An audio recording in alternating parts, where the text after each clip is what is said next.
Recursive how? Well, because,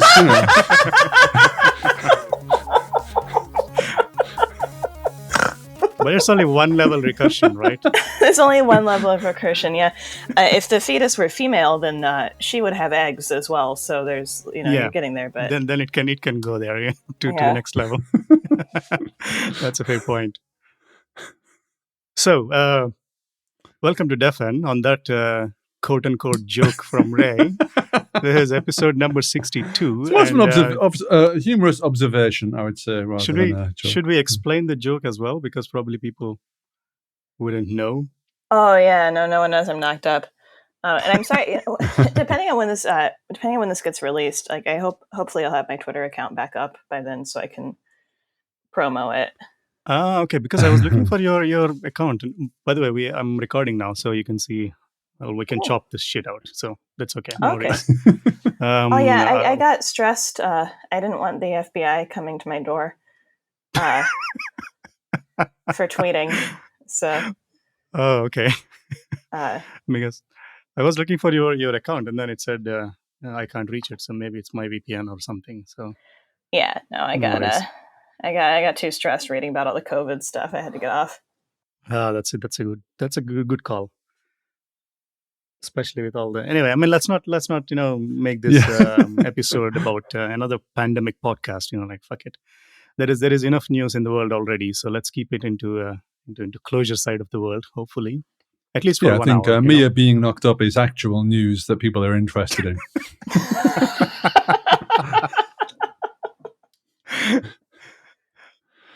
So Mia, you are not. Let me make another joke. Ah, shit. Oh, no. Okay. You are not a mere closurist. You are far more than that.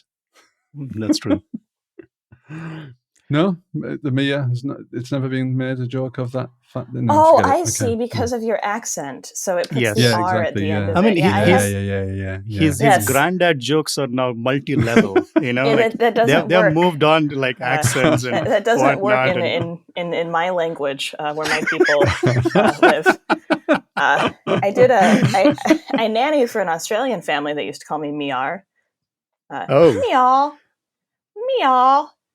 Actually, that's what I notice whenever Ray speaks. Everything that ends with an A, I hear an hint of R. If he says Java, I hear Java.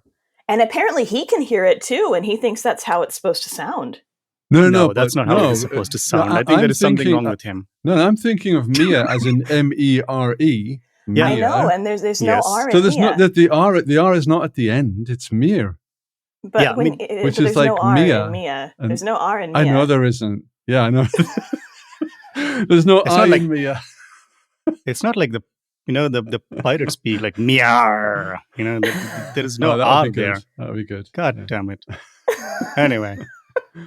Right. Well, okay. It didn't work. I mean, at least okay. this is slightly better because I think you have already suffered, being Ray in the same call because of the apropos thing. So there is nothing new for you, I suppose, and I'm surviving 4 years. So, well, it's nice because like usually when I don't get jokes, it's my fault, and I rarely don't get jokes. But when I don't get Ray's jokes, it's Ray's fault because they're not funny. Totally. Yeah. Oh man. Yeah.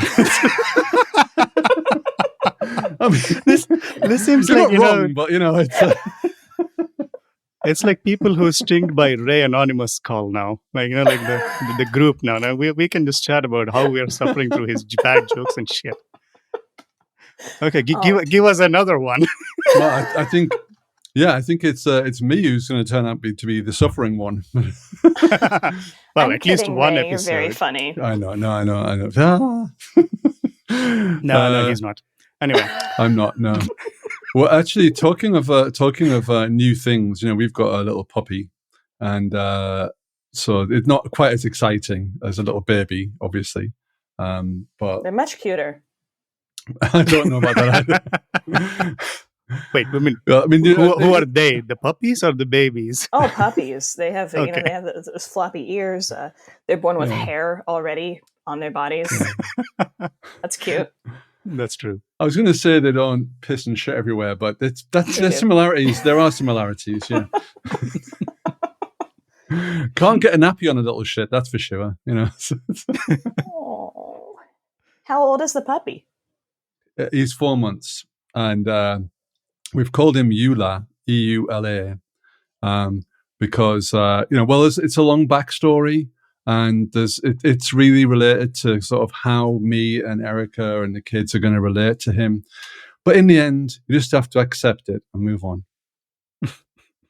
What? Is this an Euler joke? No, it's end user licensing agreement. Yeah. Oh, I thought you put it. I thought you said EULAH. I heard an H at the end, and Fine. Clearly, your A's are corrupted. Either with R's or H's. The thing is, she thinks I'm cleverer than I am. See, she's thinking it's a joke about some fantastic mathematician, and I was waiting for the dog is a pointer shortest distance between 2 points. I don't know, just something. No, I think dog already started doing all the Project Euler problems on the internet, and then it's already level 273 or something. Super smart dog. I have the same Euler project ranking as your puppy. So I have done as many Euler project problems. Well, me and you and the puppy are all in the same ranking, man. It should be funny though. I mean, if you say, our puppy is super smart, they're like, can it fetch a newspaper? No, I mean, she's like P equals NP. That it already just went to that level. Equals non-puppy. Yeah, exactly. Right, yeah. So it's the funny thing is, of course, the funny thing is that we kind of say, oh yeah, he's not biting as much. He's very advanced, He's a very advanced puppy. you got to catch yourself, being a total twat. Anyway, hello Mia, how are you doing? Hi, I'm all right. I'm a little nervous about this. I haven't really had a thought in weeks. I just sort of pitch my round body around my environment, groping blindly for food like a jellyfish. I thought you would be pregnant with ideas. No, just fetus. Okay. So hopefully I can remember things. Been working, so that's cool. Except I'm sort of keeping the same hours as my colleagues in Japan. Because that's the hours the fetus keeps. So I'm glad I have colleagues in Japan that I can say hello to at 11 p.m. So the baby can already speak Japanese by the time it arrives. Wouldn't that be fun? Yeah. Well, we're watching a lot of Korean dramas, so we assume he's going to come out speaking Korean. We love them. We can't get enough. Yesterday, I sent my husband a YouTube tutorial on how to cut your hair like the K-pop stars. Whoa! And he did it. He cut my hair. He fixed it. It looks great. So nice. That's the okay. Yeah, this is the K-pop men's haircut. It's called the 2 block. Wow. Oh, yeah. Yeah. All right. I think we're all fans of after this last week. We're all fans of the K-pop. The teens are so powerful. I'm afraid of them. I'm very scared of them. They're just, they're using the internet to organize, and organized teens are the most frightening force on earth. They have no fear. There's so many of them. Well, someone's got to do something fucking good. So let's hope they will. They've had a good week, so I'm all for them this week. I'm all for the teens. It goes in either direction. I think sometimes you're like, oh fuck, what are they up to now? And then, oh, what are they up to now? I was walking my dog, and I was wearing Uggs, those horrible sheepskin boots, because I was sick. I was sick at home walking my dog wearing Uggs, and I walked the dog past a middle school while they were outside, and all of these teens said, What are those? Like the Wow. ugly shoe meme. I was humiliated. I was just full of fear of these teens for just owning me brutally while I was walking my dog. But then I remembered that they're behind a fence, and I can go home and get in a car and drive. So, but you could have become a meme. Like that's a super famous there, but thing for to the be grace these of days. God.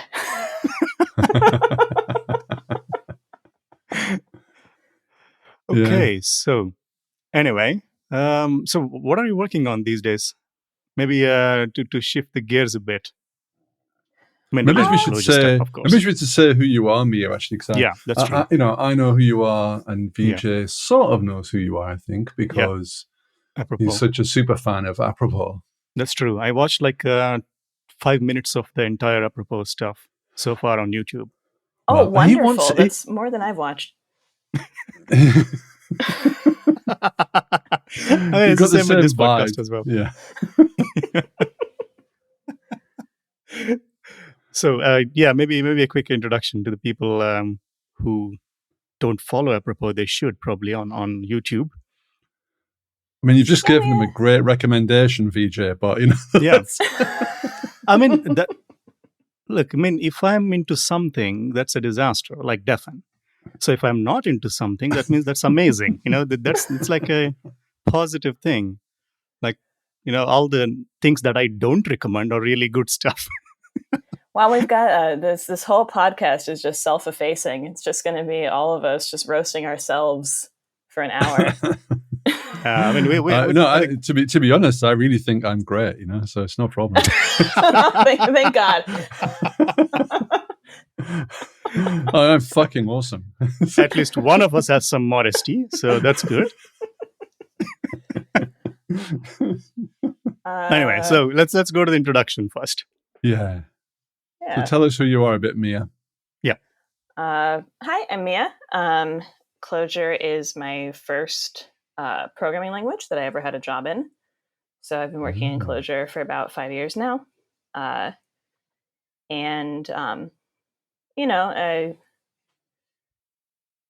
wasn't prepared for this. That's okay. Yeah, but you weren't a programmer by kind of like birth, were you? No. Sure.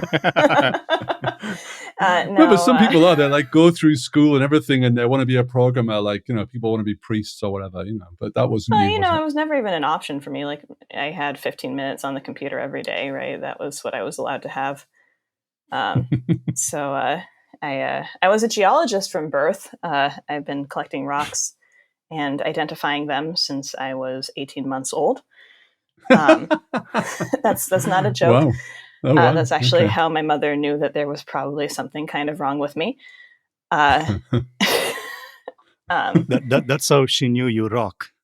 Oh God. Oh my God. See, that one was funny. Speaking, after 4 years, I do get some sort of shitty jokes from Ray. There is something after 4 years.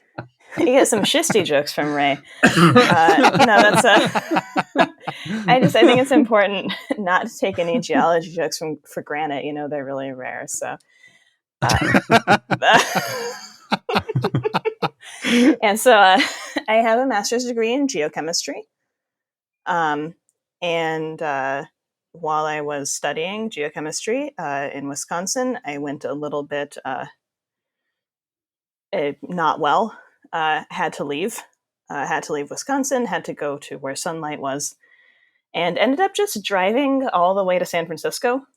I got a job in rural Nevada, but I wanted to see San Francisco. So I got here and I was like, oh, this is the most beautiful place that has the best weather. I will never be depressed here because I will never see a snowflake again. So I decided I was going to learn how to program. And when in Rome. Well, I wanted to move here and I didn't, it didn't, the thought occurred to me kind of gradually while I was working this kind of, I was working for a nonprofit in rural Nevada, and I was managing their websites and just writing just really shitty HTML, but looking for ways to automate my job, looking for ways to automate the spreadsheets I was using. And I found that I was starting to like the tweaking of what I was working on more than actually using the tools themselves. So I thought, I could learn how to program and move to San Francisco and get paid a lot more to do the same thing I'm already doing, but with less shitty tools. So that was back in the early days of programming boot camps. And I did a programming boot camp where they taught me object-oriented programming. We learned Ruby and JavaScript. At the time, we were still, jQuery was still the big thing, Oh, yeah. Angular was just coming out. And it was fine. It was all very easy. I got really bored. So I started looking for other things to do. I saw this, someone did a linguistic analysis of all the programming subreddits to see which programming subreddit was the happiest. And the one with the happiest people typing in it, according to this linguistic sentiment analysis, was Clojure. And I thought, I don't know what Clojure is, but the JavaScript people look miserable, which I know I'm miserable when I'm writing JavaScript. So, if the misery correlates, the happiness probably does too, and I want to be happy. Wow. I've never heard that before, actually. It's brilliant. Yeah, so I started learning Clojure, and it was beautiful. Right away, you look at a Lisp, right? Any Lisp, and there's nothing extra in it. It's like poetry, right? It cuts out a lot of the boilerplate. I hated the copy and pasting. I always had this feeling every time I was making a new class just to hold one object, one method. It was like you want to make tea, and so you build a cottage for the teapot, and it just felt clunky. And so when I found functional programming, it was like, this is beautiful. This makes sense. I'm really excited about this. And I just kept introducing myself to people as someone who was learning Clojure until eventually someone hired me. So when you kind of you got the subreddit and you were feeling happy, and I mean, I guess I've never heard that, but to me that's a much better reason than a lot of people say things like, "Oh, I saw this bullshit on Stack Overflow and they said they were the best paid programmers." But being the happiest programmers, that resonates with me much more because I was a miserable fucking programmer. I'm still a miserable person, but I'm a happy programmer now. I agree with you, because definitely Clojure kept me programming because, so it's really great. You're at the other end of your career, you're just starting and it's making you happy. So that's fantastic, But I was wondering really where you, yeah. I wonder how you transitioned from this desire to join the gang, into, actually doing it. What path did you take to actually realize that ambition? Do you mean how did I teach myself? Yeah. I could just say it very simply like that. Yeah. I guess there's more than that, right? There is a whole community, especially out here. And that's, in that I was very lucky that I'm here because at the time there was this really thriving Clojure meetup scene. Right. So, right. and, I was unemployed. I didn't have anything to do except go to meetups. And the Clojure meetups were also the only ones I wanted to stick around for. I went to a JavaScript meetup once and that was horrible. Men talked to me. No men talked to me at the Clojure meetups. It was great. Well, they didn't try to pick me up. They talked to me about my work, right? It was just a totally different, very respectful experience. Excellent. So, and you meet people that way, and you get to know people who know things, who are really excited about this language, right? There's a lot of passion about it, and people want to talk about it, and they want to help you learn it. So I got a lot of resources. Probably the resource that helped me the most in actually learning it was Karen Meyer's Living Clojure. I worked my way through that book, and that was very, very helpful. Just the way it was written was really good in teaching pretty idiomatic Clojure and some of the more arcane stuff that I still don't use, right? But it's in there, and it's nice to be able to work through it in a way that makes sense. And the other thing is, it teaches you how to make a website right away. So just a really simple like a hiccup web page. Yeah. So you can stand up your own website, and then from there, I learned Clojure script so that I could make things to show people. And that was, it felt really good to have my pretty web app, and the code was pretty too. And it was small, like I made a web app that would call the BART API and just help me, because I was between two different stations. So it would tell me which station to go to get to the train faster and get to the city faster. And is BART a Californian thing or a San Francisco? Oh, it's the train. It's it's the Bay Area Rapid Transit is what it stands for. Right. Is it really rapid? No. Okay. It's rapid for us. I mean, the United States is very train challenged, as I'm sure you know. So when I first got here, it was like a revelation, right? I mean, I love trains. Yeah. So like for the first year, I was commuting into the city and just standing on the train platform with this huge grin on my face, watching the trains go past, like, oh, like, this is the life. Like we're on a train and everyone's like hunched and miserable and carrying their lunch boxes, their little wilted umbrellas, right? Because like they felt a sprinkle, right? We hate weather here. If we see a raindrop, it's just like it's disaster. And like, wow, on a train, amazing. But you're in the wrong country for trains. Yeah, tell me about it. Oh man, we went to Japan for our honeymoon. We wanted to move there. We were just like, we're gonna like just live just here. For the trains. Just for the trains. Yeah, we're just gonna live. I got to ride on the Shinkansen, right, the bullet train.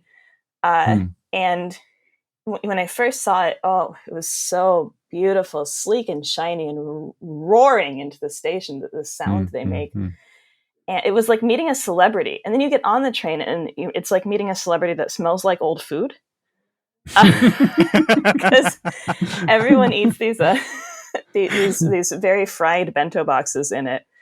Right. And so it just like smells like a stale fryer on the inside, which I wasn't really expecting. Yeah, it's not nice. But apparently in Japan, every station's jingle is composed by somebody, apparently.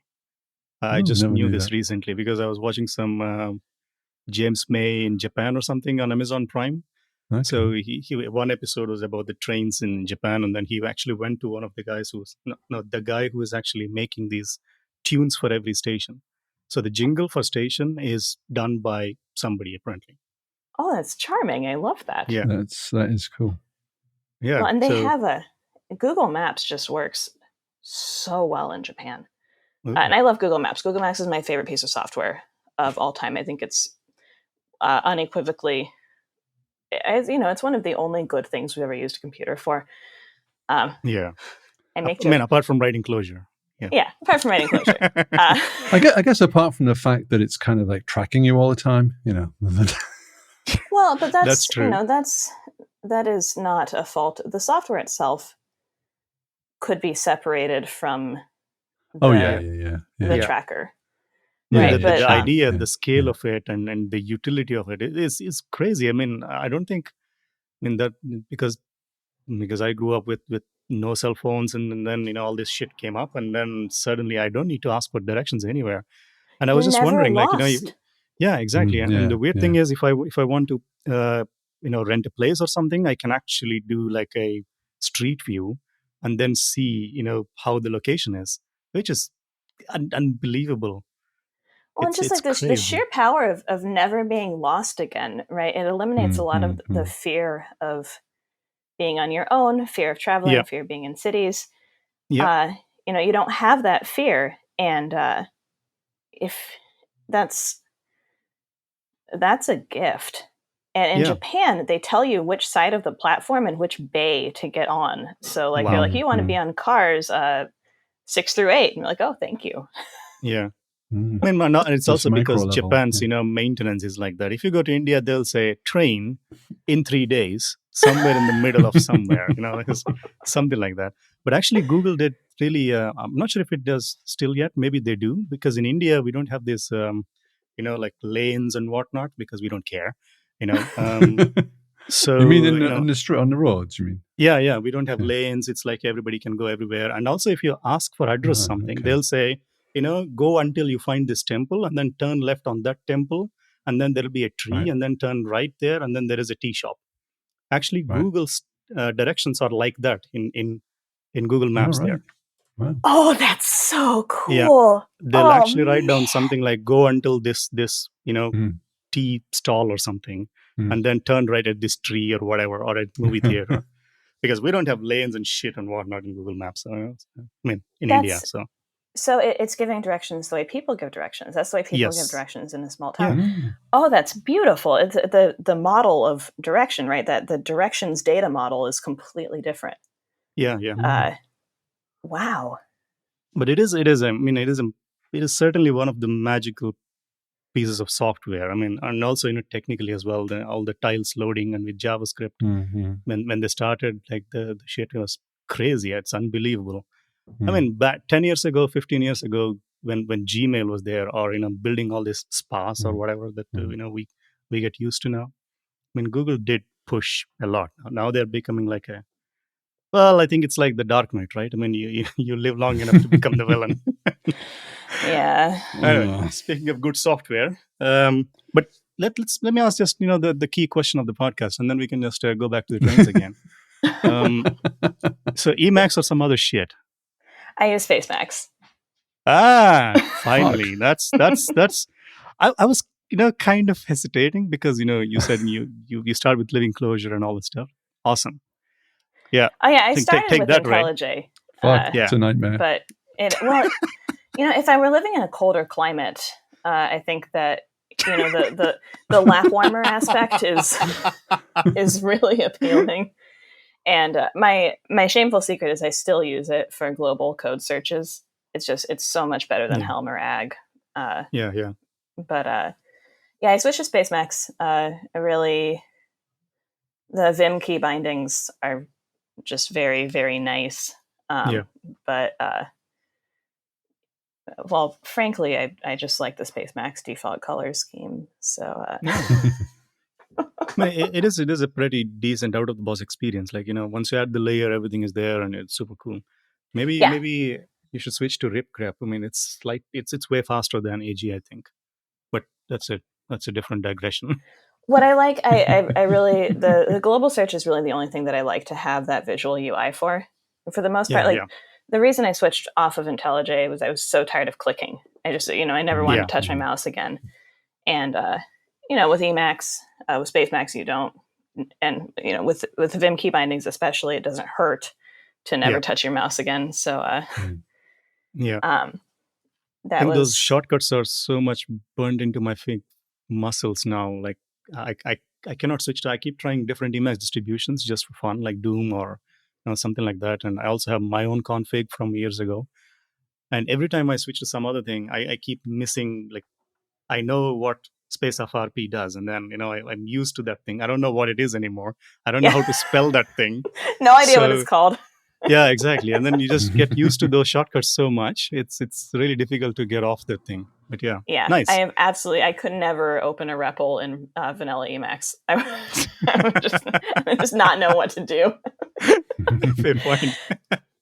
But the other thing I really like about it is you tap double space and then the menu appears and you can search for the command. So if you know that there's a thing that you want to do that you think Emacs probably would do for you, but you don't know what it's called, you can find it. And sometimes you find the wrong thing, and that's terrifying because you end up in a buffer you've never seen before and you don't know how to get out, and it's telling you it's a read-only buffer. And force quit. Right, and you have to force quit. But for the most part, it's great. Yeah. I think that's the whole idea, right? The discoverability of especially with a software that is that complex. You can't have menus, you can't dig through all this shit, and it's the same if you're using an IDE, then you're used to this clicking buttons and stuff. But IntelliJ is pretty good at shortcuts as well. I think they were like really Yeah, trailblazing you in can the do Java everything IDE community. you can do everything with shortcuts, really. But Yeah. it's like one of these things, though, where maybe it's one of these things where you have to be disciplined to do it, whereas Emacs forces you to. So Yeah. so I That's think exactly maybe it. that's Yeah. maybe it's like a lot of things in the world, Probably why we like Clojure is that the defaults are good. So if you Yeah. want to go Yeah. with good defaults, then Yeah. if those are the defaults you want, then it makes sense. Yeah. Yeah. Like my whole Emacs config journey has been turning things on, but there's nothing that I've ever wanted to turn off. Yeah. Whereas, like when you have a complex piece of software that doesn't have that easy discoverability, it's not a pleasant experience, right? Like I think Jira could probably do whatever I wanted it to do, but how would I know? It's probably doing as well. We never know. It's in the Yeah. background. Pretty It's sure doing everything that you want. Exactly. Yeah. But I was trying this. Speaking of software, I think a couple of days ago, because I keep looking at all this no-code bullshit these days. Well, everything is bullshit. I'm at that stage now in my life, I think. So as the Hitchhiker Guide says, and everything that is coming out now is just fucking useless and bullshit. So this no-code crap, and then I started using AWS, Amazon, Honey Code, whatever. Oh my god, it's so a horrible experience with the editing shit in that crappy UI. It's, I because there is code. There is something, right? Because it's basically like a spreadsheet and then linked apps. It's a web-based Microsoft Access, more or less, I think. I'm But looking this up now, and I'm so painful. upset. Yeah, this is awful. Like, we spent, but I actually think this is a fundamental divide between programmers and people who aren't programmers. Yes. To me, when I see a spreadsheet, I see someone using a spreadsheet, and I want to save them. Right? It's like seeing a kitten in a tree. You're like, no, like, oh, honey, how did you get up there? How can I help you? How can I help you never do this again? And to my friend, she was a financial analyst. Now she's a product manager, and she sees a spreadsheet and she's so happy. Her face lights up. She makes them for everything. We go camping. There's like 5 Google Sheets for our camping trip. And so for that, I could see this no code thing being very appealing. But I think this is actually this is a fundamental divide between not even types of people, but just there's a preference there. Either you love spreadsheets or you hate them. Yeah. And if you're a programmer, chances are you started programming to not use a spreadsheet at some point. Yes. Yeah. But I think if you just to roll back to Japan again, there is an 77-year-old gentleman in Japan who makes paintings in Excel. Oh yeah. Yeah. Whoa. I'll send you the link at some point. I he's would just love painting to all see this that. shit in Excel, because every cell, he's just using graphs and stuff and whatnot. And because he was like, I'm not going to spend a lot of money on colors and shit. I can just use Excel. I would love to see that. It's so cool. Well, I used to work at Toyota, and in Toyota everything is in Excel. So they have spreadsheets, but they also do proposals and documents. They don't use Word or Access or anything. They wouldn't make a document in Word. Everything is in Excel. Everything. Literally everything. So they have if you want to make a graphic or a presentation or something, you have to do it in Excel. Wow. But I think it's like you can mock it, but the other way of looking at it is to say it's a tool which has got everything and you can master. It's like the Emacs comment. In the end, you can find a way. Probably Excel has the capability to do something that you want to do. Yeah. So you can find it. So you can do drawings in it. You can do press. You can do everything. I believe there's even a little game in it as well where you can. Yeah, there used to be a flight simulator on Excel. Yeah. There used to be a flight simulator. There was like a Easter egg or something. Yeah. That was hours of fun. Microsoft Office. Yeah. Well, I heard something that it was a Ray joke, so it was a joke, but it wasn't really a joke, which is that spreadsheets are they're a functional language. They're one of the only pure functional languages, and like that makes sense. Yeah, if you are a person who's used to working in Excel and who really likes it, I could see how this no code thing is good for you. I can see it bringing, like, basically what it's doing is it's getting rid of our jobs. So that's the problem. I mean, they've been trying this since 4GL shit, like it's been. Oh yeah. And I mean, it's not there, right? It's the programmers trying to build something to replace themselves, to avoid building CRUD apps. Yeah. I think there is no. I mean, I was a bit, maybe I was a bit too harsh on myself, because I'm a programmer. I'm part of the community. So I think it's always like, how can we enable people to do something, by themselves? That was the idea. And there's some things that you don't want to do. Like we just started. It's a Clojure product actually. We just started using called Metabase. And that's been, at my previous position, I was responsible for maintaining our report generators, because in fintech you have just so many reports. You have reports going to everyone all the time, and you have the same piece of data presented in 5 different ways to 5 different people. Metabase allows the people who want the reports to make their own reports. So not having to generate a report allows me to do the rest of my job. Yeah. And that's really nice. That's like the Metabase people have built a piece of software that replaces me, and I'm thrilled. And also I think it's especially things like Metabase or Power BI. I mean, these things, the advantage is that you're giving the tool to the people who know the domain. Yes. Like, they'll ask me to build something like NDX or whatever, there's something exposure or whatever. Like, okay, what the fuck is this? And what is it supposed to be in between or something? But they know the implication of that one, right? They can present it better.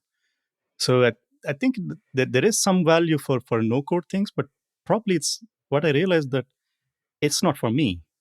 Yeah. I mean, I spent like 4 hours in the night, until 3:00, and then trying to figure the shit out, and then trying to figure out how to copy paste things again and again, and then change one value, and I couldn't do that in notification, whatever, in Amazon Honeycode thing. And I started copying all the shit in Emacs, and then I did that in one go, and then copy paste it back again. Because the whole editing experience is horrible. Yeah. I just realized this shit is not for me. I should just stop worrying about this shit. So maybe ask someone else to build this stuff. But find someone who makes Excel spreadsheets for everything and see if they like it. And that's exactly, that's your test. So just going back to of course, what we have so many things to go back to. Yeah, going back to what, so rewinding, because we started off with one level of recursion, and I think we've went many levels now. Many levels. So, okay. Blah, blah, blah. So going back to, you were saying that you were doing a website, but now you're in fintech. Obviously, there's been a bit of a journey between, the beginning and where you are now. So what kind of, you got your first job doing ClojureScript and a website, I guess, is what you were saying? So actually, my first job was, I did a website in ClojureScript to present to these people who I was hoping would hire me. And they did, even they didn't have the budget for it. It was almost like, it was basically like an internship, but I got to get into the real work really quickly. And that was, they weren't planning on having a junior engineer. So it was me and these 3 incredibly senior people who were, who were really dedicated to good coding fundamentals. And that was really nice, right? Everything that I turned in got looked over, and I got very valuable mentorship from it. And we were sort of building this, we built a Slack clone in, it was in React Native with Firebase, and the whole backend was in Clojure. And that was really interesting.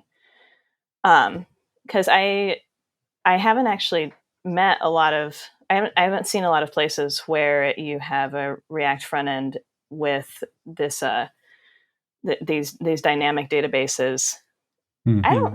I think that we had talked about switching to Datomic, but at the time we didn't really know that much about it. It was still very new. So I worked on both sides. I worked on the React part, and I worked on the Clojure backend. And the React part was really nice because it's still functional. And then we started building internal tools for our non-technical people, and we did those in Clojure Script. So that was great.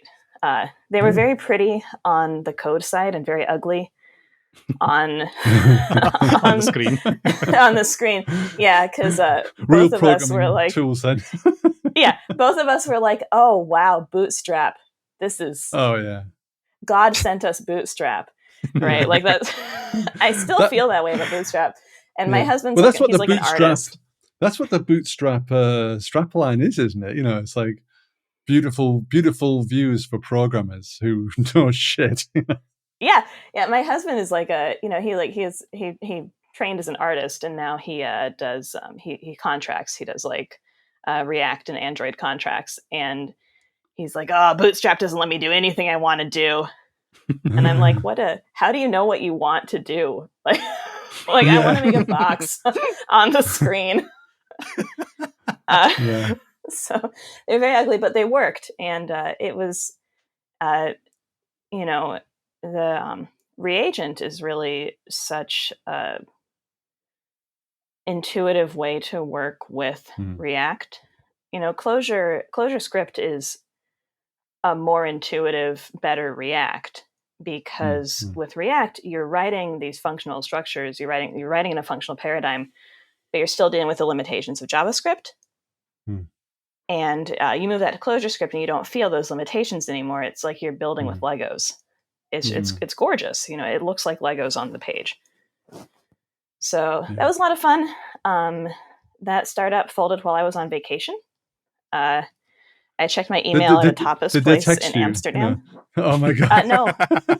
No, I checked my email, and it was my birthday too. Oh man!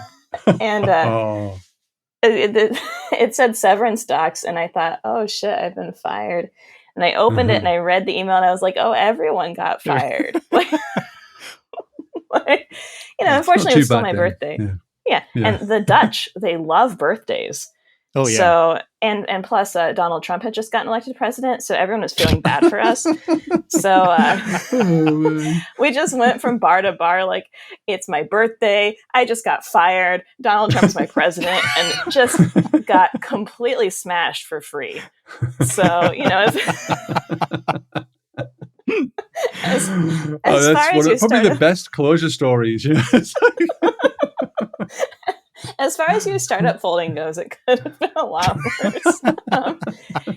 And they gave me severance pay, which was really, really nice, right? Part of the reason they folded when they did was so everyone could have 2 months severance. And by that point, once you start working in Clojure and people know you're working in Clojure, you're going to have someone who wants you to write Clojure somewhere else. So I came back, and there were interviews waiting for me. Ooh, and nice. And that was the first time that I felt the business impact, I guess. Like you said, Ray, you mentioned that people start writing this because, the Clojure programmers are highly paid or whatever. Like that really, I hadn't felt that. I hadn't chosen Clojure because it was a business decision. Right. I'd actually chosen it for emotional and aesthetic reasons. Me too. Yeah. But when I came back and I had these interviews waiting for me, I was like, oh, like having a niche could be limiting, but it's good. Right. It's this was a solid business decision I made. And when I started it, my friends at the boot camp, they had all gotten Ruby jobs right away. And they were like, what are you doing? Like what is this? And I felt my choices validated after that. So, and then once you're in fintech forever. Yeah. I mean, I wouldn't say that. I mean, I was in fintech for now 15 years, and I was happy to leave it. That's forever. Yeah, that's a really in this industry. If you were in fintech for 6 months, then yeah, that makes sense. But if you're in fintech for 15 years, that's fucking forever. Yes. Well, and Clojure makes sense for it. Like Yeah. when Clojure, when you're dealing with money, right? When you're dealing with people's finances, you have to have a very strong paper trail. Everything has to be auditable, and like down to immutability at the code level, it makes sense. You like even the data structures in Clojure are good for fintech. Yeah, and also mostly fintech is just shuffling data around, right? I mean, it's just numbers, and then some shit from this end to that end. We just shuffle shit around, pretty much that, and then somebody prints money out of it. Like at the end of the day. That's what I realized working for a fintech for long enough now. Oh, so all the CSVs, nice. All the FTPs, all the crap that is floating around, and then weird looking Excel sheets, and but these are all making money for somebody else.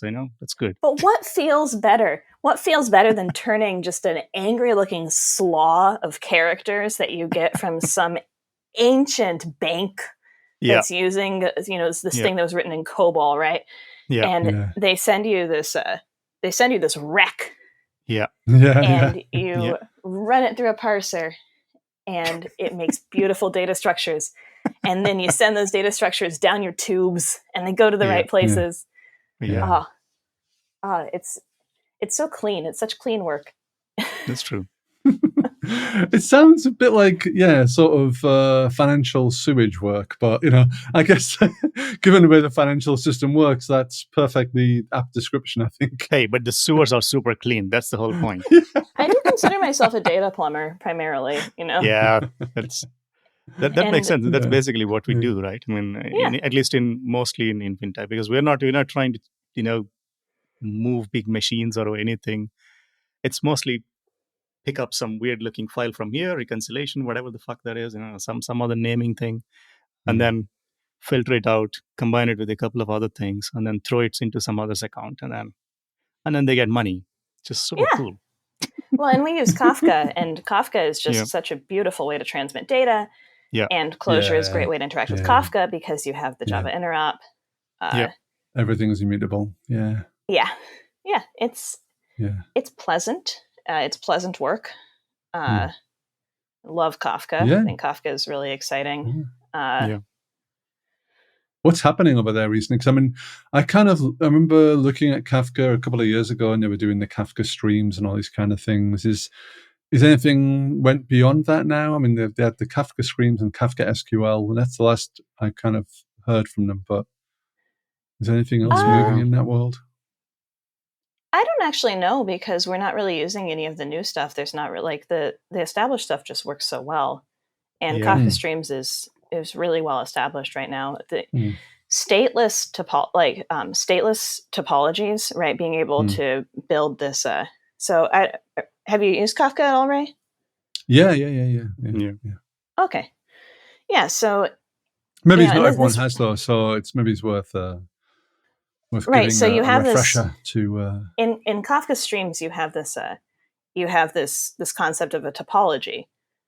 So you have a series of stateless transforms, and there are some stateful ones too. You can stick state. You can do like a window join or whatever. Yeah. But it's very functional. It's very clean. So you have a stream of data. And stream of data goes into your topology, and you perform stateless transforms, and it comes out on the other end. You can send it to multiple different streams. So you can have one stream that goes in, and you might have it go to an alerting system, and you might also have it go to a database, and you might also have it go to another place where another set of transforms is performed on it. And Clojure is just a very clean way to write those topologies. So we use Jackdaw, which is Funding Circle's Kafka wrapper. It's really nice. They've done a lot of great work on it. I think the main thing, because the people, both of the folks that built Onyx, they're now working at Confluent. Michael and Wow. Friends of the show. Yeah. I mean, I can see the Twitter image, but I we'll look it up. But I think the main thing there is that they're changing, or at least the idea is that to change Kafka into sort of a database, like a streaming database. I think this has been picking up in multiple places now.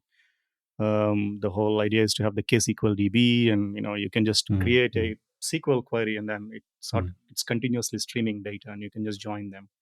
But that was the whole thing, wasn't it? With the intensive data guy, Martin Kleppmann. Yeah.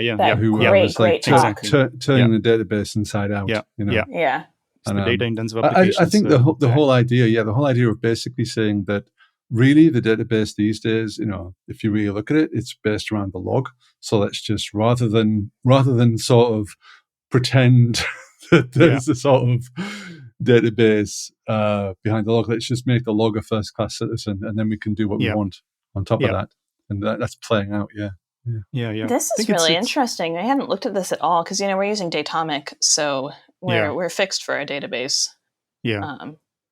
Because I think there is also a nice paper, and there is a database that I'm following because I also work on the data mostly, and then providing the dimensional model for the people because I run the data team and designing it. I usually follow what is happening around it. There is something called timely data flow. That's a really interesting idea of you can just point the database to some sources, and you can eliminate the work of shoveling data into the database, and then you just create materialized views on top of it, and then just I was going to ask how is this different from a materialized view, but it sounds like this is a materialized. Okay. Actually the product that is called Materialize, that's the product, and so that's the database, and it has the like a PostgreSQL compatible query system or the things, so you can just connect to it and then just use SQL to say give me something and then join whatever, and behind the scenes it's continuously fetching the data. So even the shoveling stuff is moving away actually from talking of something which is like in the Clojure world, that is to do with immutable data, that supports data log and also supports SQL. The alternative to Datomic is this thing called Crux from Just. And they use Kafka as a front end as well for ingesting transactions. So, I mean, from your perspective, Mia, this could be really, like a marriage made in heaven, in fact, they built it for financial services. Oh, that's really interesting. I didn't. Just they're a consulting firm, right? Yeah, but they have this bitemporal database now. Yeah. So Crux is their database system on top of essentially Kafka, but also other backends as well, right? Like RocksDB. Yeah, but I think the main idea is that you should be able to ingest data in a sort of transactional way that is repeatable. So I think you can do it locally with RocksDB. Yeah, but their production topologies, production systems are based around Kafka. Yeah. Interesting. In fact, it was announced on Defen, if I remember rightly. VJ, come on. It was one of our scoops. Come on. Yes. Oh, I remember reading about this because I remember reading about this bitemporality concept. Concept. Yeah. Which is really good for fintech because obviously business days and that kind of stuff. Yeah. That's one of the things we get out of Metabase is they have these this temporal dimension that's really helpful for the business side. Yeah. Huh. That's like my favorite part of my job is designing data models. I love data models. Could do that for hours. You probably should do it in a spreadsheet. That's the secret weapon. Well, like if this were Victorian times, then if we wanted to, we could be taxonomists. And you can't do that anymore because everything already has a name. So all you can do is reorganize and taxonomize new things. Yeah. And data model design is this kind of taxonomy of abstractions. It's nice. Yeah. I mean, you can get into all that stuff, can't you? With the with the whole like Web 3.0 stuff, where everything is like taxonomy and an ontology, and it can get very Semantic. abstract, pretty, and the semantic web. Yeah, indeed. Yeah. But these are I'm all not ideas that hearing they about don't these know. things. Nobody, like you hear for some time, and then just the real world never conforms to these kind of things, right? That is the challenge. Yeah. Well, the problem is that, like, because that's a kind of like top-down data model of essentially the semantic web. Whereas I think what ends up happening in practice is that there kind of has to be a fuzzy data model really to match reality. Yeah. Yeah. I think that's why maybe that's the difference between like static type thinking versus building stuff organically from exactly. bottom up. I really think that's true. Yeah. Anyway, Mia. Yeah. Oh no, I'm reading about this. I'm reading about the semantic web because I just like forgotten about this completely. She's easily I know I look like I'm zoning out, but I'm reading semantic web stuff. But I'm also listening to you because we just had so my workbook club just finished Data and Reality, which is probably my favorite programming book, and probably like one of my favorite nonfiction books. And it was written in the 70s.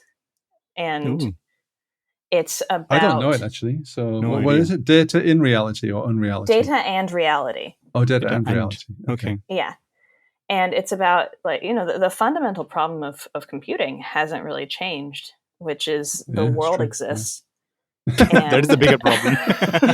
Right, that's the biggest problem. Hey, given 2020, so far. I think that's a scoping issue, Mia, Well, so, I mean, really, right, like there's two problems, right? There's two problems, and there's two, and they're not problems that can be solved. They're things you have to deal with, right? And the first problem is the world exists, and the second problem is we're using computers. This how the fundamental question of how you represent the part of the world that you need to represent in your computing system in order to do what you need to do with it. That hasn't changed. That's always been there.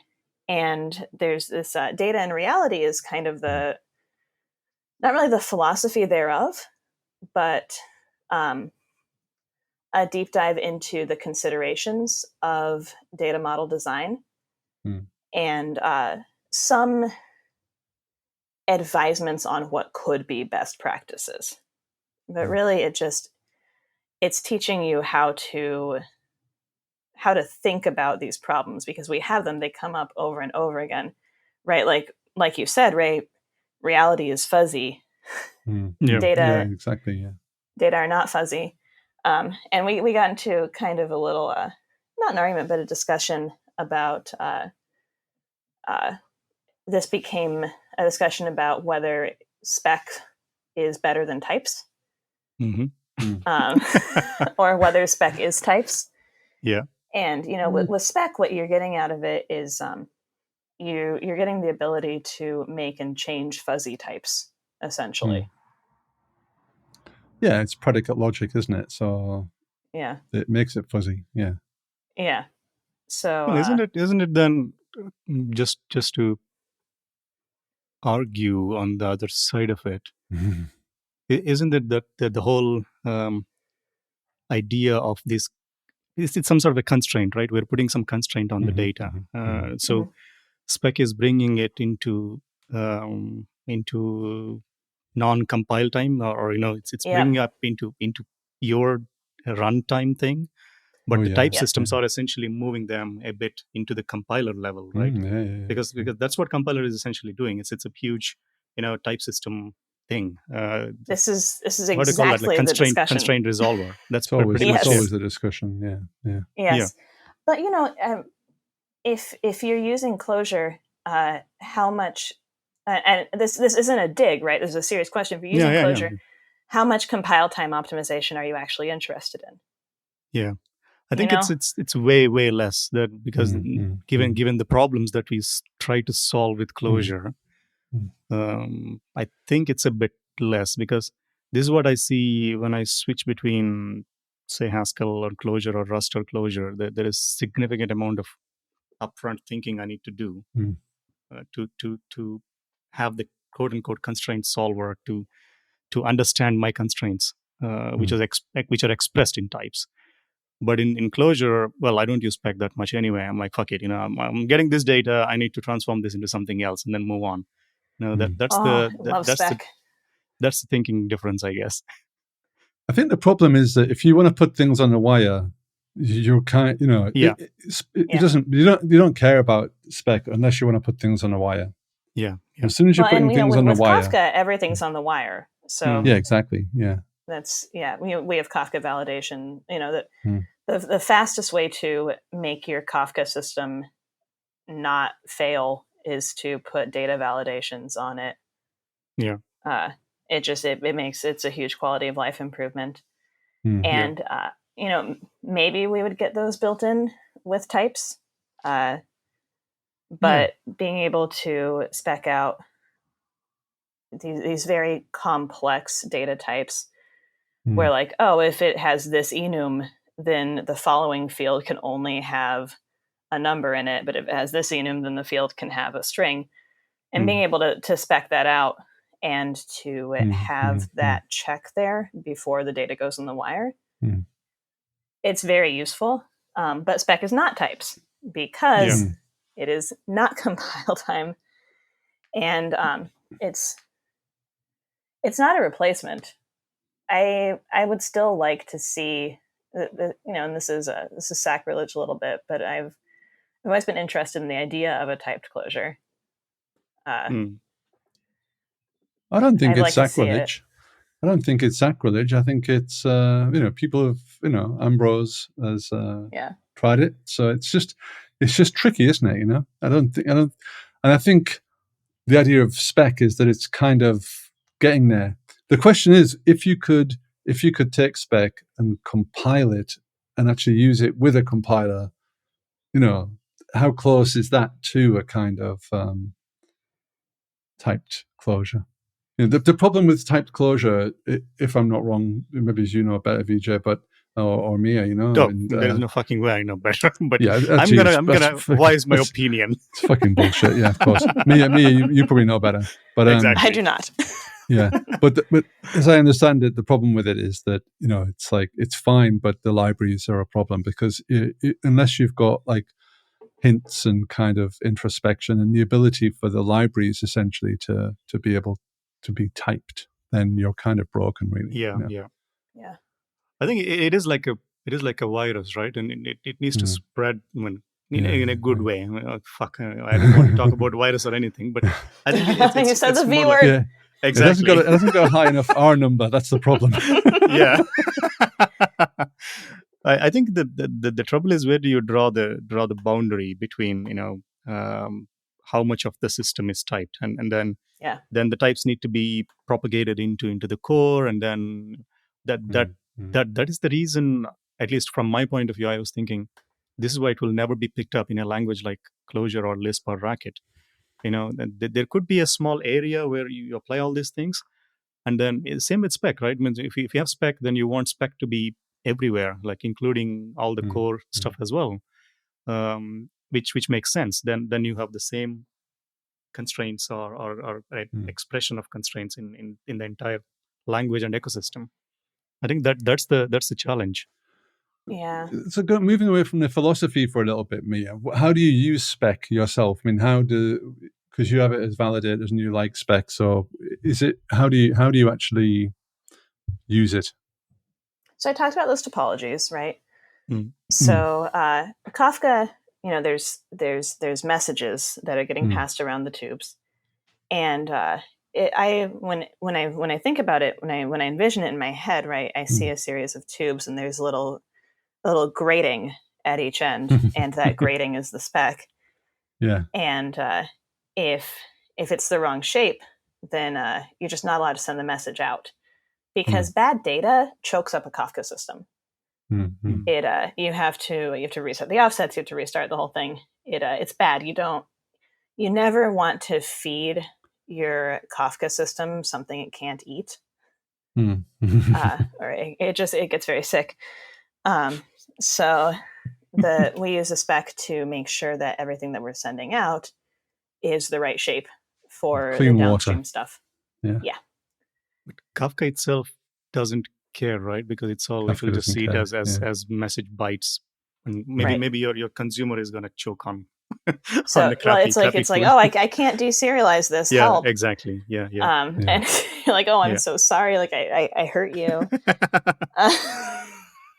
I think you're anthropomorphizing Kafka too much, maybe. Attaching feelings to the system. Oh, well. I think you can't help mechanical sympathy with these things, though, can you? No, sort of like when my Roomba charges, they made the light on it pulse softly like a heartbeat. Oh, yeah. Right.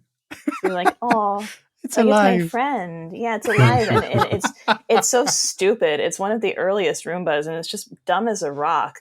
Which I'm giving it. Yeah, exactly. Like, but it is really stupid. It just bumps into shit, and like that's how it gets around. And like the new ones, I guess, can map out a house. And Roomba's written in a Lisp. There's a Roomba Lisp that I forget what it's called, but I know it's written in one. So the new ones, they learn your house and they map it out, and then they go home to their little the little chargers and sit down. And like the way our Roomba finds the charger is it bumps into shit closer and closer to the charger until its charge plates accidentally make contact with the charger, and then it docks and settles in and sings a little song, and you're so relieved, right? The suspense of watching Roomba try to charge itself is it's like watching a race or something. Like I hope you win this time, and obviously it's not alive. And if my other vacuum were as bad at its job as Roomba, then you just throw it away. Yeah, get rid of it. Maybe that is the reason why it is doing. Like if I do some cute shit, you think that it is okay. Then I can do my real job shitty. Then you would ignore it. I mean, that's like that's so many people. That's how I do housework. Yeah, like that's how I've been working for 20 years in the industry. I just do some cute shit, and then people think, oh, he's stupid, let's keep him. And then whatever I'm supposed to do, that's pretty crappy. I don't cook. That's how I don't cook. Because just like every time I try, like something is there's like an eggshell in the food, and it doesn't even have eggs. It's like, how did this happen? Yeah, well, I had to get the beans out of the bin, so there's a few carrots in there as well. Yeah. Yeah. Anyway. Yeah, so it's hard to not anthropomorphize the machines that you work with, especially at my previous job. I spent a lot of time dealing with Kafka systems because we didn't have a lot of production problems. So our only production problems were bad data problems. And it really does feel as if you have fed it something it can't eat. There's no other way to describe that feeling. Like it's a very intuitive way to think about it. You're like, oh, like this is a tube. I put something down the tube that didn't go, and now it's vomiting. Well, that's what happens when you start using an editor that has barf and slurp in it, and then you're like, oh, okay, that makes sense. Like that's pretty much what life is now. It's definitely the other way around, yeah. So, yeah. I was going to just to be a bit more prosaic, stop the fun a little bit. But what do you call it? So do you actually write all your specs and by hand? I mean, how much of this like tech do you use? Do you use the generative stuff? Do you how much like? We're moving to generative testing right now.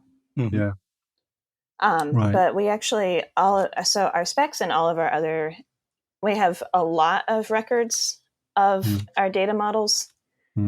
We have them in a lot of different shapes. So we have them in spec, we have them in umlaut. we have graphical representations of them. What is So umlaut? It's a templating language. Oh, it's like UML.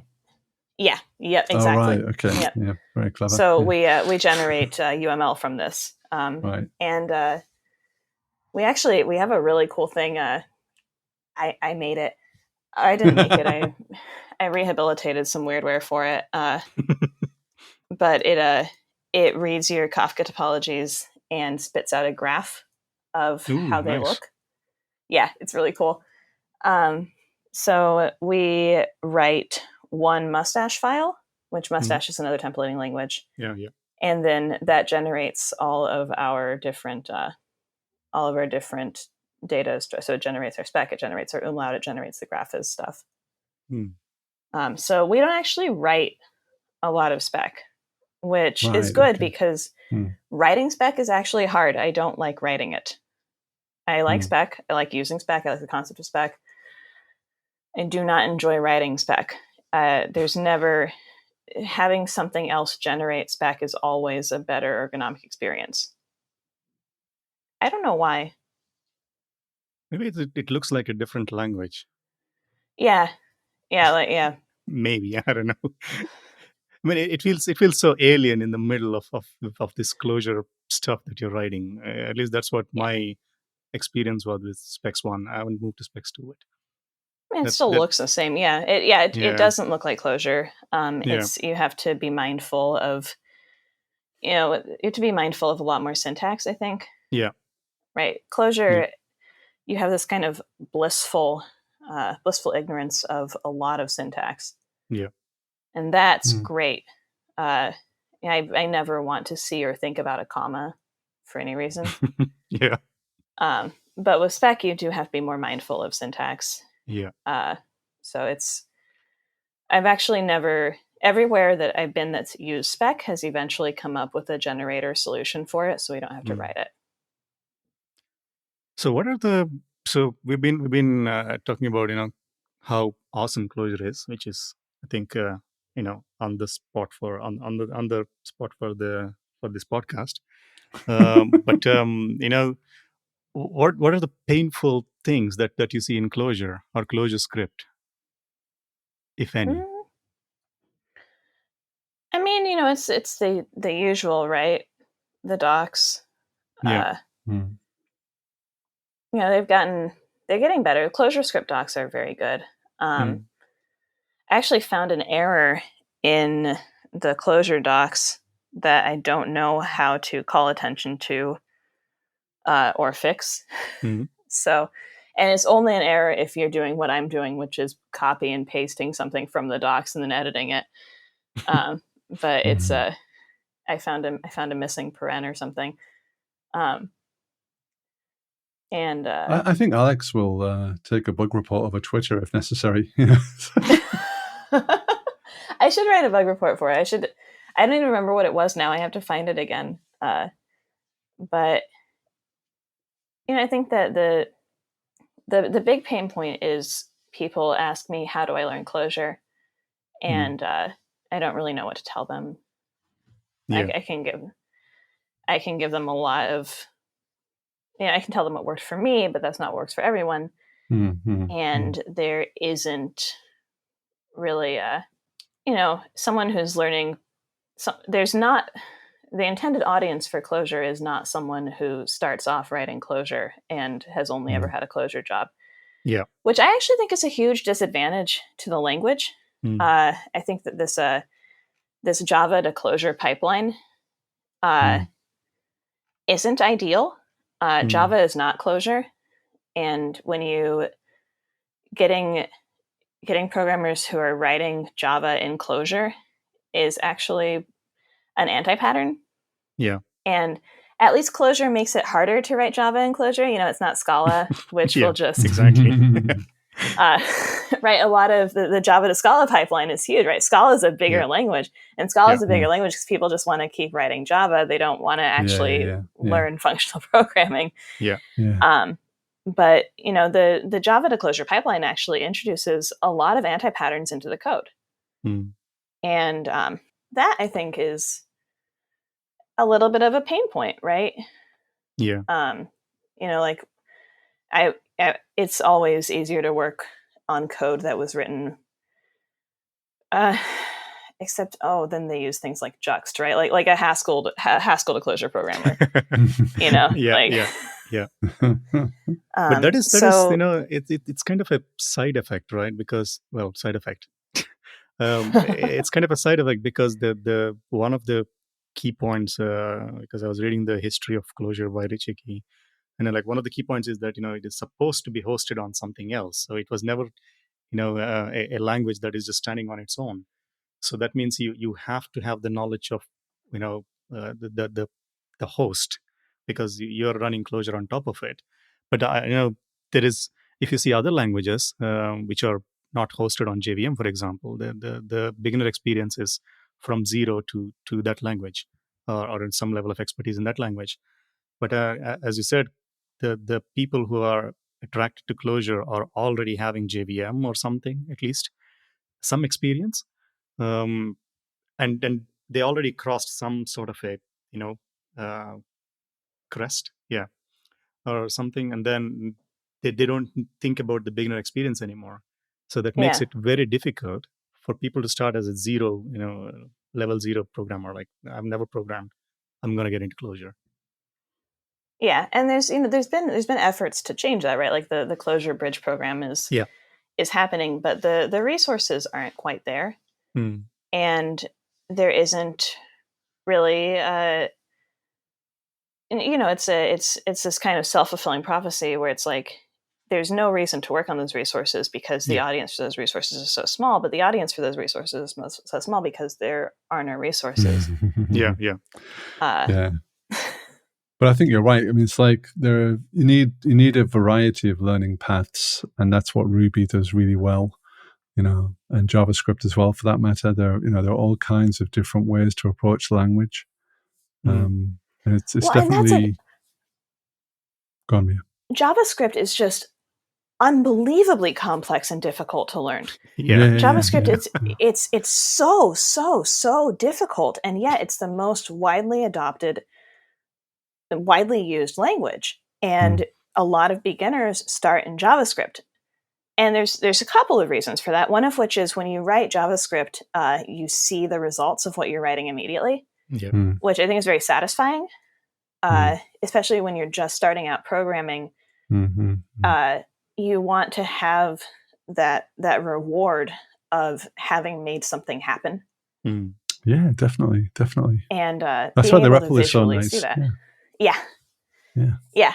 But being able to visually see the results of your labor is appealing in JavaScript. But the other reason is there are so many resources dedicated to teaching JavaScript from the ground up. And Java, like Clojure, is it's much easier to learn than JavaScript. It should be. It is better designed. It's more consistent. It's less syntax heavy. Yeah, like you said, there's a smaller surface area. Yeah. There's JavaScript is just full of gotchas, and Clojure doesn't really have gotchas. There's a few. Like when you extend a map past 9 values and it turns from an ordered map to an unordered map. Yeah. But there's not a lot. There's no reason why, if it had to, like, an argument that I hear is, Clojure's complex, or functional programming is complex, or Clojure isn't for beginners. Functional programming isn't for beginners, but it's more intuitive. There's a smaller surface area. If beginners can learn JavaScript, they can learn Clojure. Yeah. And that's completely agree. But that's on us, right? Like, have I written anything to help people learn Clojure? No. I'm lazy. No, we are just here to complain. So, but I do think that, like, the biggest pain points aren't with the language itself, or with the community, which has always been very pleasant and welcoming. I've always really enjoyed I love Clojure Conj. I love the conferences. Strange Loop was fantastic. I want to go to Strange Loop all the time. I want to take my husband to Strange Loop. I want to, like, I was just very impressed by it. The community is great. I've made lifelong friends and mentors here. The language itself is pleasant. The tooling is good. There's a lot of great tooling around Clojure. And we also have access to anything, for better or worse, anything ever written in Java. Yeah. Right? The ergonomics of using the language themselves are very good. So it's really, for me, the biggest pain point is I am an evangelist by nature. I like to, if I find something I like, I want everyone to have the opportunity to try it. Yeah.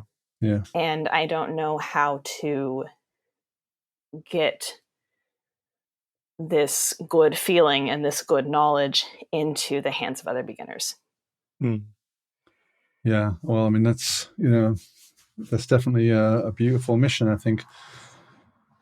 I think we all kind of want to do that a little bit as well. So, and I think the people in the community are coming up with these things, I think, but it's a bit of a, maybe it had to get to a certain point where people were beginning to kind of invest their kind of like career into it. And then they started to say, okay, screw it, we'll do this. Like we had John on recently, who's making this big YouTube thing. Yeah, practically. The Practically. Yeah. Which is really amazing. He's doing like, so much video content for Clojure these days. And he's writing like 5 books or 6 books or something. Yeah. And like you said, Karen Meyer has done these kind of things. And so, and obviously from day one, there was no books and now there's a lot of books. So it's getting there, but but you're right. There's always more can be done, to make it more accessible. Well, and I think that the Clojure script side is pretty far ahead of the Clojure side on this, which in part because there is a sacred mission to help people not write JavaScript. Yeah, it's like reducing the pain in the world. Yeah. One undefined object at a time. Oh God. My poor husband. So he knows Kotlin and Java, and he writes Android programs. And he got a React contract. And first he started with a TypeScript and React, and he was like, "Oh, I don't know what you're complaining about. This is great." And then he got the actual contract, and it turned out that it was React with vanilla JavaScript. And so he started on it, and he's like, "What is nan?" Batman theme song. Why are there 5 different ways to say equals? Like, I'm so sorry. What is this? What is this? This? What is this? To be fair, since I never learned Java, I have serious "what is this" problems as well. I think in JavaScript, but this is actually nothing in Java. It's just people just call it this. Just happens. Yeah, I hate that. That's very confusing. Yeah, because this is nothing, but null is also nothing. But null is not this, but this can be null. Yeah. Anyway, so I think 1.5 hour. So maybe to have some closing thoughts. So because you started from geology, where things just don't fucking change. Well, at least in your lifetime. That is not true. Whoa. Hasn't the field of geology changed in the last 20 years, unbelievably? Yes. No, discoveries and stuff, I'm talking about the timeline, right? It's like the scale of things. Okay. And it is just mostly because it changes slowly doesn't mean it does. Okay, look, there are totally. That's what that's what my that's question like saying is. Astronomy works like that, So how do you compare that with JavaScript, where like every fucking thing changes like every 20 seconds versus millennia? Well, I mean, geology paradigms change, right? So as recently as the 1970s, the idea of plate tectonics was just a rumor, right? Now it's our foundational. It's a foundational concept. We're still working on, now that we have all these great tools for like with these fantastic microscopes. We are working on different ways to date rocks. Yep. And that changes things, right? It changes our understanding of when things happen in different rock systems. So I think any science is always moving. Yeah. But geology I moves think at a that the different big pace. difference, Yeah. the thing you have to do is always be able to separate signal from noise. Mm-hmm. And with geology, it's a lot easier because there's a lot less noise, partially because it's peer reviewed, right? With anything where you have new stuff has to go through a peer review process, what you get out the other end has at least 5 other lunatics saying, "Oh, this looks correct to me." Isn't that what GitHub stars are? Come on. Whereas, yeah, with you can say that JavaScript changes. That's why LeftPad is like 2,000 stars or something. Awesome. Or maybe more. I don't know. Yeah. You can say that JavaScript changes every 20 minutes or whatever, but the actual paradigm shifts occur very rarely, right? The last big one was React. Yeah. And React is very good. But and as soon as I saw React, I thought, oh, I have to pay attention to this because this is different. So being able to separate that signal from noise, it's still that's the fundamental problem. Yeah. And that's the same in every science. But rocks do change. They're beautiful. Well, I mean, if beautiful you say so, dynamic system. And it doesn't geology if you I always think of geology as a dynamic system in the sense that like tectonic plates are moving, the earth is heating up and cooling down. It's a very dynamic thermological system. Isn't that really the basis of a lot of this stuff? Yeah, we still don't totally understand how plate tectonics works. Like why the plates move. We have some ideas, but sometimes they just stop moving or they just go in a different direction for absolutely no reason. Yeah. There must be a reason, right? System, everything has a reason. Yeah, but we don't know what it is. Sounds like my debugging session. Yeah.